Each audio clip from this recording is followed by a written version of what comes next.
গত কয়েক ঘণ্টার ব্যবধানে প্রশাসনে যা ঘটছে তা কেবল রদবদল নয়, বরং দেশের ভবিষ্যৎ নিয়ে এক ভয়াবহ অশনি সংকেত। একের পর এক দেশপ্রেমিক ও দক্ষ ব্যক্তিদের সরিয়ে দেওয়া হচ্ছে বলেই সোশ্যাল মিডিয়ায় ভেসে আসছে নেটিজেনদের এমন সব মন্তব্য।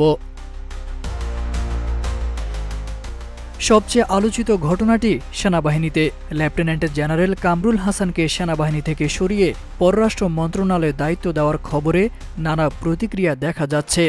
সামাজিক মাধ্যমে কেউ কেউ দাবি করছেন তিনি সেনাবাহিনীর নেতৃত্বে আসার সম্ভাব্য ব্যক্তিদের একজন ছিলেন এবং সামরিক কৌশল ও আন্তর্জাতিক সম্পর্কের ক্ষেত্রে স্বতন্ত্র অবস্থান নেওয়ার পক্ষে ছিলেন। বিশেষ করে পাকিস্তান সফর ও সামরিক সহযোগিতা নিয়ে তার উদ্যোগ আলোচনায়। তার এই বদলিকে অনেকে অপ্রত্যাশিত বলে মন্তব্য করেছেন।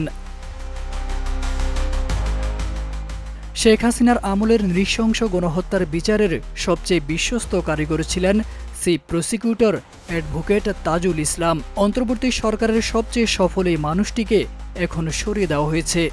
এখানেও কথা ভেসে আসছে এর ফলে খুনিদের বিচারের পথ রুদ্ধ করা এবং তাকে মূল প্রক্রিয়া থেকে দূরে রাখা হচ্ছে।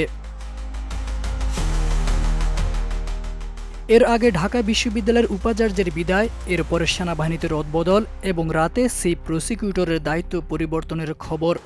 এই ধারাবাহিকতার সময়কাল নিয়েও নানা ব্যাখ্যা উঠে আসছে নেট দুনিয়ায়। সমালোচকদের একটি অংশ মনে করছেন এসব সিদ্ধান্ত বৃহত্তর নীতিগত পুনর্বিন্যাসের ইঙ্গিত হতে পারে। অন্যদিকে আরেক অংশ বলছেন এটি প্রশাসনিক স্বাভাবিক প্রক্রিয়ার অংশ হতে পারে। সব মিলিয়ে সামাজিক যোগাযোগ মাধ্যমে প্রশ্ন, উদ্বেগ ও মতামতের ঢেউ বইছে। তারেক আজিজ খান, প্রজন্ম 24।